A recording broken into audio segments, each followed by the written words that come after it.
AI and risks around AI have been a hot topic for more than 1 year, probably the last 2 years. And there's a fairly standard list of risks that we've all been discussing. We've talked about hallucinations. Once generative AI models started taking actions and not just generating text, then we started discussing about authentication and authorization risks, about cyber risks. Many regulators, especially in financial services, have started addressing the vendor concentration risk.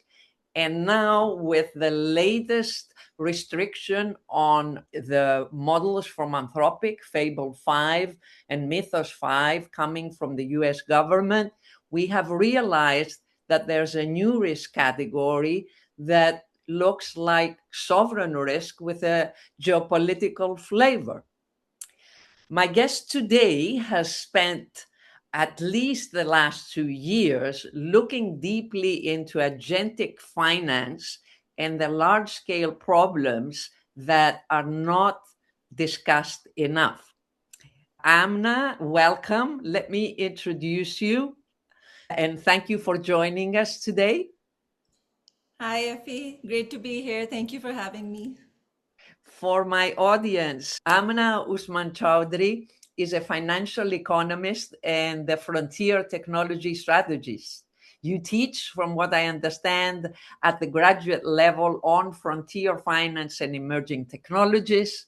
You advise, you're on boards across Fintech. You're very much focused on responsible innovation. You've spoken at the United Nations on algorithmic accountability. You are an expert at UNESCO for Women for Ethical AI. So that says a lot. And thank you really for joining us. We've been trying to get together for a while. What a moment, I must say, as developments are accelerating. When you talk about autonomous finance, I understand that you're referring to multi-agent workflows with no human in the loop. That is really where your research and your strategic focus is. Let's start with why isn't it too early? What are you seeing in the market that leads you to say that it's not too early to address this issue? Yeah, thank you, Effie, for the kind introduction, and glad the stars finally aligned at a very interesting point in time when there's a lot happening on this autonomous finance front. So, just stepping back, autonomous finance, according to my formal definition, is when, as you mentioned, multiple AI agents work together using swarm intelligence. And this is done over digital infrastructure, and it's also with inclusion and accountability as core requirements. So there are three layers to it. One is the multiple AI agents, then the digital infrastructure. There can be blockchain and beyond, not just restricted to blockchain. And then the importance of accountability and inclusion from the very start.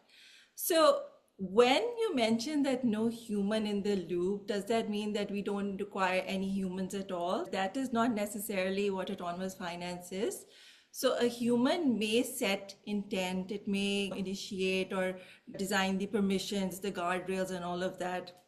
So that is covered. So we've had AI in finance for decades. And what's changing now with autonomous finance in particular is the agentic AI front, which is exponentially expanding over the past 2-3 years, particularly the past 2 years. So with autonomous AI, finance is not just human initiated, but it is increasingly AI initiated. So AI agents are not just being prompted by humans to do something, but they're autonomously taking decisions. They're accessing data points. They're hiring other AI agents and even hiring humans through platforms like Rent a Human. So we're at a very important conjunction in time, and it's very important that we address these points. So with finance moving to machine speed, can we have a human in the loop at every step of the way? That is not possible, and that Yes, really makes the whole point of having these machine economies and autonomous economies, it's not practical. So instead of having human in actually, the yeah, recently I think the FSB issued a report, if I'm not wrong, exactly pointing to what you said, that this can't scale. You can't have a human at every decision point checking and approving. It's just not scalable for the agentic economy. The question is where, what is the role, where, and how do you design the automation of the decision making to make it auditable, transparent, and in alignment with either the ethics or the values of the company, right? Yeah, that's an important point, and I totally agree with the statement that it's just not scalable now with the humans in every point of the loop. So, what I discuss in my framework, we have one of the pillars as human override. So, that means at the critical conjunctions where there is a very important decision being made, or when you get a notification that intent drive. So if an AI agent has been given these permissions and this intent, but it has drifted from them, then you get a human notification and the human intervenes. And at critical nodes and intersections, those are the points where human oversight is necessary, not necessarily at every point of the loop. And yes, so as your point with is it too early? I think in the past week alone, we have seen that there's been so much momentum on this front of agentic finance, agentic payments, which are important pillars of the autonomous financial system. Last week, we had MasterCard launch the AP4M, agent payment for machines. And Coinbase also last week had introduced their AI agents. Visa's been working on it. AWS is introducing. Robinhood launched an agentic credit card with Visa. So many examples, right? Stripe has it, the wallet, what's it called? I think it's called Agentic Lick. link.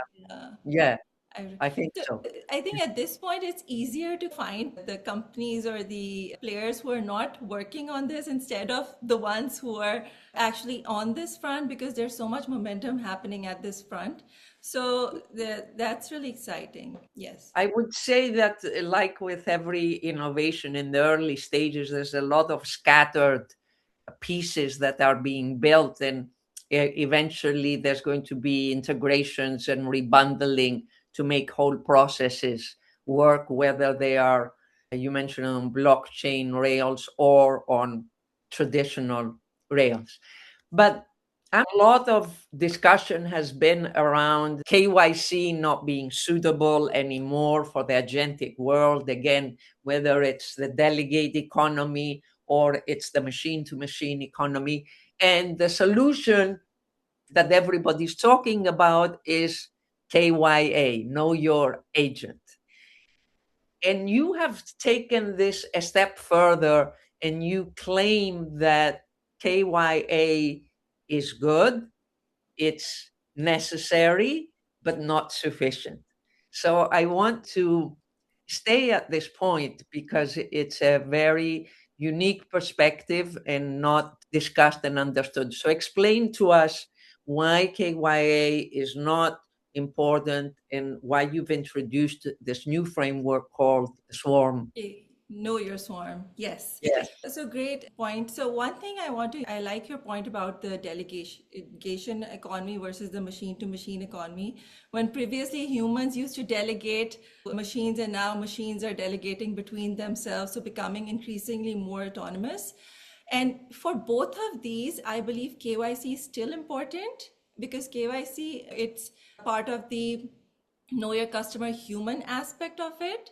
You have different various components even in the machine delegation economy where humans are there, and even in the machine to machine economy with guardrails pillars such as human override, you do need KYC. That saying KYC is still there and important, KYB is still there, know your business, etc. And KYA, the emerging know your agent frameworks are also very important because you cannot govern what you don't know. So I'm really happy that the focus of the conversation has shifted to KYA frameworks, with IMF itself recently in April publishing about emerging KYA frameworks and how we need to look into that more. So my introduction is a governance framework called Know Your Swarm. And what Know Your Swarm does is that it moves a layer above Know Your Agent. So it says that in the future, it will not just be one AI agent working in the financial systems, it will be multiple AI agents interacting between each other, which you mentioned is the machine to machine economy. So what happens when these multiple AI agents work together and then they collectively, each of them is KYA compliant, each of them has passed the KYA stage, but multiply they produce an outcome that was unintended or not intended. So a bad outcome, for example, or an outcome that was just unintended. So who is responsible for that outcome? And that is why KYS is important, because these are all at the very basic level, they are softwares. So it's not like when these multiple softwares interact with each other, they can introduce unforeseen circumstances. So I think the best way to explain this is via an example. Perfect. Yes. So I think one good example would be like if you have a credit decision-making pipeline.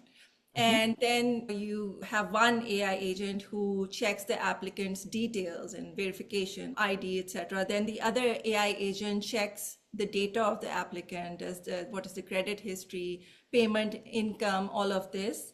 Then the other third AI agent checks the affordability. One looks and then calculates how much credit should be given or the loan should be given.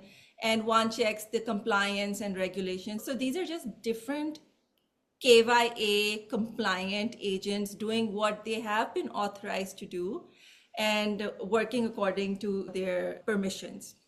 Yep. So the interesting thing with bias is that it is not necessarily protected characteristics that that are there. The protected characteristics as a variable can be introduced into the swarm through proxies. So going back, suppose one of the agents finds that the applicant has an employment history gap, work gap, right? And that can be for various reasons. For example, it can be that the person was caretaking, or maybe another example is the credit history doesn't date back as long as it should have, but that could be because they were excluded from the financial system historically. So there could be very valid reasons, and this AI agent knows that. That's why this is just like some information in that AI agent.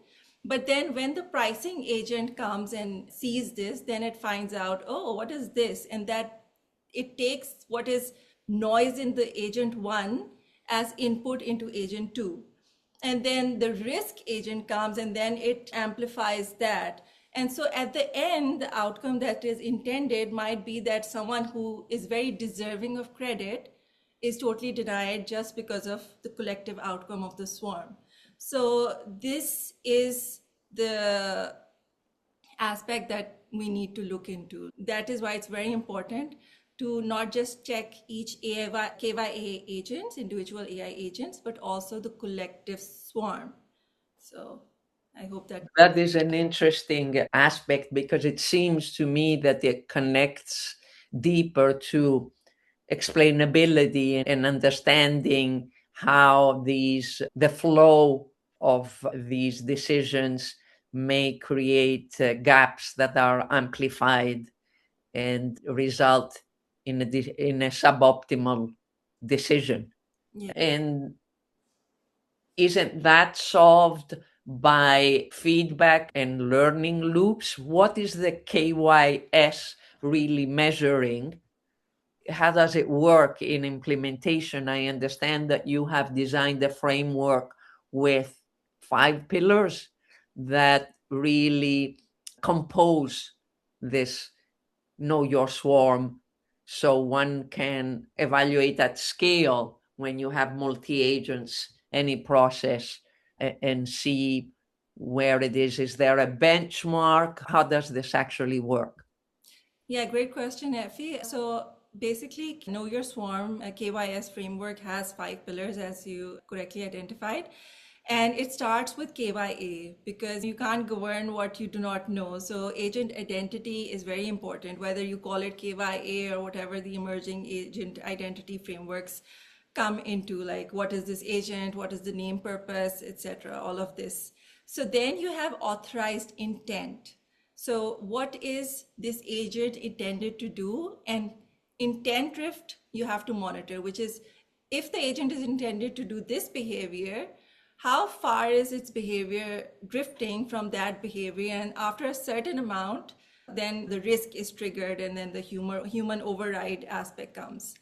Human override is one pillar as well, which is basically once there are certain important critical nodes that the human has to review, and can these decisions be modified or reversed, etc. So there's human override as one of the pillars. Then you also have interaction mapping, which is basically when swarms, which is basically what swarm is, like when the different AI agents work together and then in swarm governance. And then you have accountable redress as well. So when a swarm produces an outcome that is discriminatory or unfavorable, or customer protests against that, is there a viable mechanism and a redress option that this institution, this is where the accountable redress happens? So it is these 5 pillars. And I think an important thing to overline when we talk about swarms is that obviously you have these 5 pillars, and we are talking about multi-agent frameworks. So every swarm is multi-agent. So taking the credit example, right? Every swarm is multi-agent in the credit workflow, but not necessarily if you have multiple agents working together, that is a swarm. So Oh, this is, explain yeah, that. this is a very interesting thing. So it's not like all multi-agents working together are swarms, but swarms are multi-agents. So Mm. what happens here is that in multi-agents, it can be, if it's a very strict centralized workflow and accountability is very directed and linear and centrally controlled, so that is just multi-agent orchestration. So it's the swarm happens when it's not very centrally controlled, and when there's outcomes that are not accountable and pinpointable to. Does it have to do, Amna, with the conditionality of decisions? If you have 5 agents working together, is that the difference? I still don't. I get your point that a multi-agent workflow It can be may. very controlled. If it's very controlled, very linear, centrally governed. So if it's all very controlled and centrally governed, it is just a multi-agent orchestration workflow. But the swarm happens when you see unforeseen outlook of the circumstances. And Okay. a swarm has to have multiple agents, but not every Yeah, multiple that, agent. that that is clear that we're talking about this issue in a multi-agent framework, and not, and that's necessary, not with one agent. Do you have an example that shows this difference of a situation of multi-agent framework So if it's a workflows very that? centralized workflow on my computer, but on my computer between a certain program, very controlled, very linear, that this agent can only do this, agent can only do this, very controlled and very linear, very permissioned, centralized workflow. So that Okay. is multi, yeah. Okay. But in the future, obviously, it will be in the financial ecosystem, it will not be very centralized. There will be different MasterCard AI agent working with like all of these different parties and swarms. So that is where So, the so you're swarm. talking also about swarms that are not confined within an organization, but they can be swarms across networks or Yes, across swarms can exist, yes, across networks also, and also within organizations as well. Yeah, So it but depends on. yeah, there's a bigger risk, especially in ecosystems where you go across organizations. Is that correct to say that? Oh, yes, the risk amplifies when you go across organizations because you notice that a lot of organizations have different architectures and flow and as well. So then it becomes increasingly with different architectures, increasingly difficult to govern the swarm. Yeah, That is why it's in regulated financial services. Swarms is still an emerging framework. So it doesn't exist in regulated finance or TradFi yet. That is why the governance question is very important to ask now, because the best governance questions are asked before the output or the outcome happens. Once the outcome happens, then it becomes a very expensive, difficult governance situation to map it into the rails that are already built. So that is an important point as well. yeah. But what you're really saying again is that know your agent is necessary, but there are still risks because it's not a sufficient condition when you have, is it the risk of delegation or it goes beyond the risk of delegation in a multi-agent framework? Yeah, so delegation, speaking of delegation, failure is something I address in my research as well, particularly with relations to know your swarm framework. And the delegation failure happens when you have multiple AI agents executing instructions, carrying out the workflow, and yet when they collectively they reach an outcome, there's no single person or the clarity of the outcome, the collective outcome, who is responsible for that becomes unclear or it's not very clear. So that is a delegation failure. So if in the credit Exactly. decisioning example we used, something went wrong, who is to blame? Is it the AI? Is it someone else? Is it the institution? So it has to be very clear where the accountability lies, which is basically what I call the swarm accountability gap. And once that is the framework missing issue, Yeah, and yeah, then the failure that occurs is the delegation failure. yeah, yeah. What we're seeing now, whether it's a multi-agent or an agentic workflow, is we have some regulations that, like the UAI Act, that is classifying certain areas like credit decisioning as high risk. And then you see market players really designing agentic workflows and saying who takes the responsibility. It's market driven and there's no consensus, there's no standard out there as to who is accountable when things go wrong, as if things will not go wrong, Yeah, what right? could go wrong? Yes, But yes, the EU AI Act itself mentions that with advanced AI systems, the systemic risk changes and then it really needs to be taken into account. So because the technology is advancing so fast that it's moving faster than regulation can keep up. And that's usually what happens with technology, but I think with the way AI is moving, it's almost exponential. Amna, you do a lot of work around financial inclusion, around algorithmic bias, around gender bias, and all these are overlapping and can be propagated through these frontier technologies. And I'm thinking about financing, whether it's on a personal level, credit, or at business and country levels. We have huge financing gaps and biases that already exist in the system.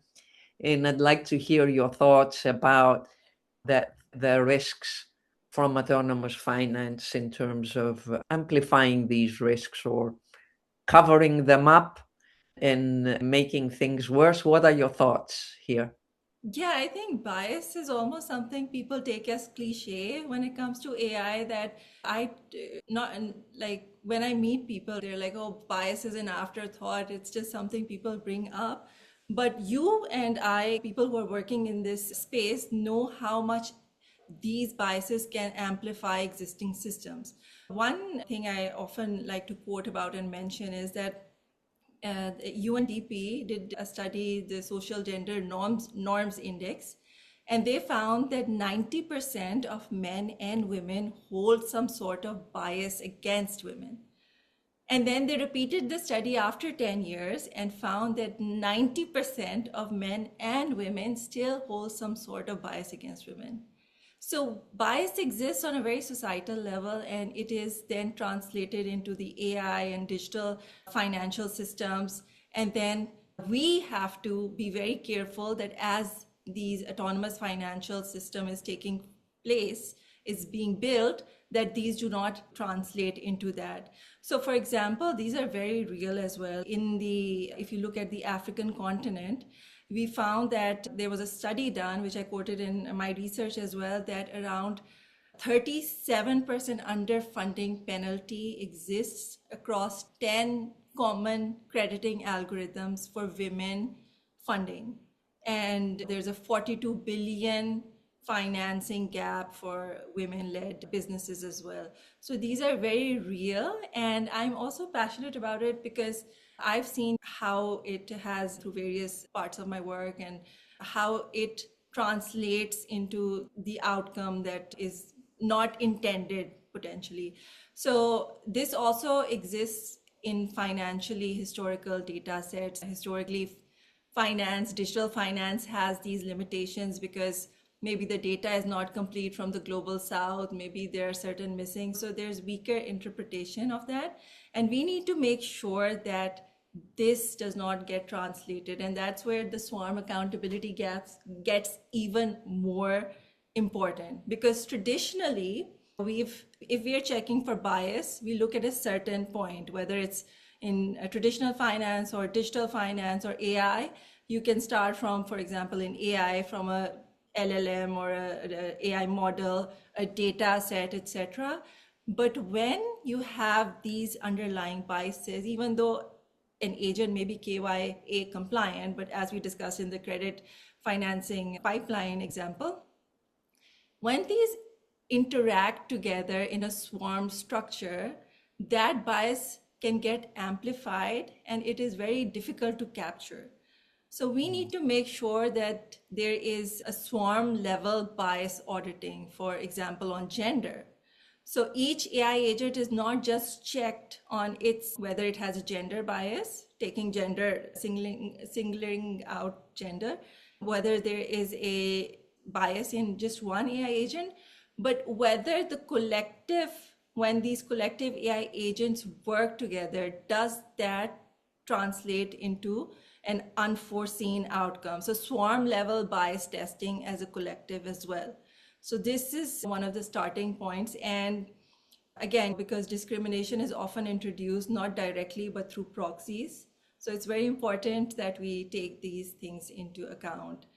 And I think the more we have these conversations, the more awareness spreads, and I find it positively ironic that these frontiers technologies are pushing us to look into issues that exist everywhere, and we've maybe become numb to them. And now we are pushed to look into them because of our fear of them getting amplified and getting results that are at scale very discriminatory or not desirable outcomes. And it's pushing us to look at these issues, which is a positive thing. The more we discuss about it, the more we have ways to measure it, then it's a great thing because it will make us improve, right? If we can measure it, then we can track it, then we can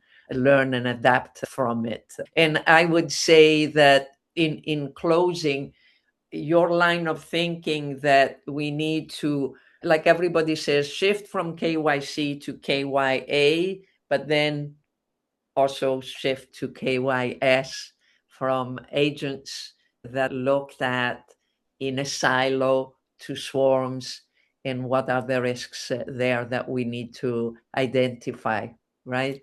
Yeah, no, a great point. I was going, like, I'm a huge believer in the power of emerging technologies to create positive change. So, like you mentioned, there is a positive aspect that we're aware of these biases, and that is why most of the biases that I mentioned in the UNDP study, they're subconscious. The more conversations we have, the more awareness, and the more we can ensure these don't get translated. So, which is why it's so important. And even the IMF itself says that agentic autonomous finance can actually have a positive outcome, specifically with regards to financial inclusion. So there's a lot of positive outcome as well. I'm not like there should be we're going the path of doom, but there's a Yeah, lot. The 1.4 billion unbanked can be brought into the financial system. There can be new ways to enhance inclusion, remove biases, and all of these different things, which is why it's so important to address these governance questions, as you mentioned. So, yes, going back to your question, I believe that KYC remains important. Keep KYC, KYB. KYA is also important, but it is not enough when it comes to these AI agents. You need a layer above KYA, which maps and governs the AI, individual AI agents interacting on a swarm level.